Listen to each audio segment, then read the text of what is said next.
Lord. ప్రభునందు ప్రియమైనటువంటి దేవుని పిల్లలకు ప్రభు అయిన యేసుక్రీస్తు వారి నామములో వందనములు శుభములు మీకు తెలియపరుస్తూ ఉన్నాం. ప్రియులారా, గడిచిన దినమంతా కూడా ప్రభు తన కృప వాత్సల్యంలో భద్రపరుచుకుని క్షేమమును ఆరోగ్యమును ఆయుస్సును అనుగ్రహించి మరి నూతన దినాన్ని ప్రభు మనకు అనుగ్రహించారండి. ఈ 2025వ సంవత్సరము 6వ నెల 17వ దినాన్ని ప్రభు మనకు అనుగ్రహించి మరి ఈరోజు దేవుని వాక్యము, యెహోవా నిన్ను ఆశ్రయించే వారిని నీవు విడిచిపెట్టేవాడు కావు. కీర్తన గ్రంథము 9వ కీర్తన 10వ చరణం అండి. దేవుని వాక్యం సెలవిస్తూ ఉంది.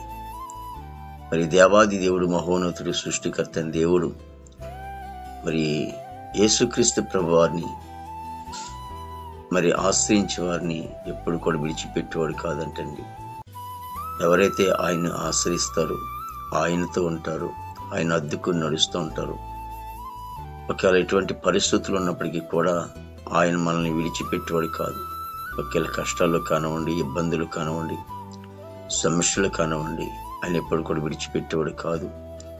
ఒకవేళ నాకు ఎవరు ఉన్నారు అని నువ్వు అనుకున్నట్లయితే, నాకు ఎవరు లేరు, నా స్థితి ఎలాగుంది అని నువ్వు అనుకున్నట్లయితే, ఆయన ఎప్పుడు కూడా నేను విడిచిపెట్టకుండా ఆయనను ఆదరిస్తూ బలపరుస్తూ నడిపిస్తే గొప్ప తండ్రి. ఆయన ఎప్పుడు కూడా నేను ప్రేమిస్తూనే ఉంటూ ఉన్నాడు. ప్రార్థన చేసుకుందాం. మహాపరిశుద్ధుడా, ప్రేమగల తండ్రి, కృపల దేవానికి స్తోత్రాలు చెల్లిస్తున్నాం ప్రభు. నీ బిడ్డలైనటువంటి మేమందరము కూడా దేవా నిన్ను ఆశ్రయించే వారిగా ఉంటామని కృప దయచేయండి. ఎప్పుడు కూడా మమ్మల్ని విడిచిపెట్టేవాడు కాదు ఆయన ప్రభు. ఇదిగో తండ్రి, నిన్ను ఆశ్రయించే వారు ధన్యులు అని సెలవుస్తున్నావు తండ్రి. అవునైనా దేవా తండ్రి, లోకంలో మేము ఏదేదో ఆశ్రయించవచ్చుమే కానీ దేవా ఇదిగో తండ్రి యేసునికి స్తోత్రాలు.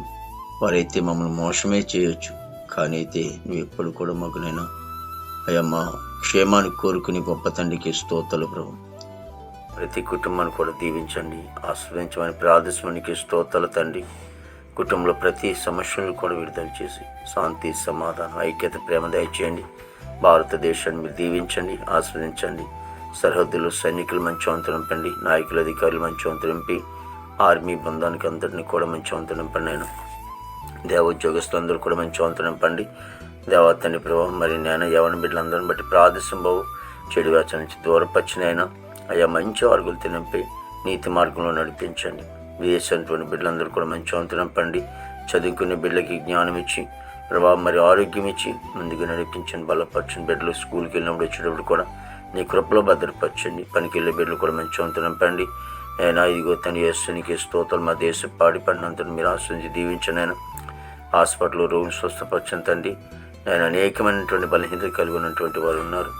అయినా బిడ్డలకు మంచి ఆవులు తినంపండి. ఇదిగో తండ్రి జ్వరాలతో బాధపడుతూ ఉన్నాను. నేను మంచి ఆవులు తినంపండి బాబునికి స్తోత్రాలు ప్రభు. కోర్టు గొడవలు, కేసు గొడవలను కూడా కొట్టేసి ప్రభా ఇగో తండ్రి నాయన ఈ నెలలో సభలు జరుగుతున్నాయి. మంచి వాతావరణం దయచింది ప్రభు. అయినా సభలు ఆశీర్వాదకరం జరిగించుకో తండ్రి.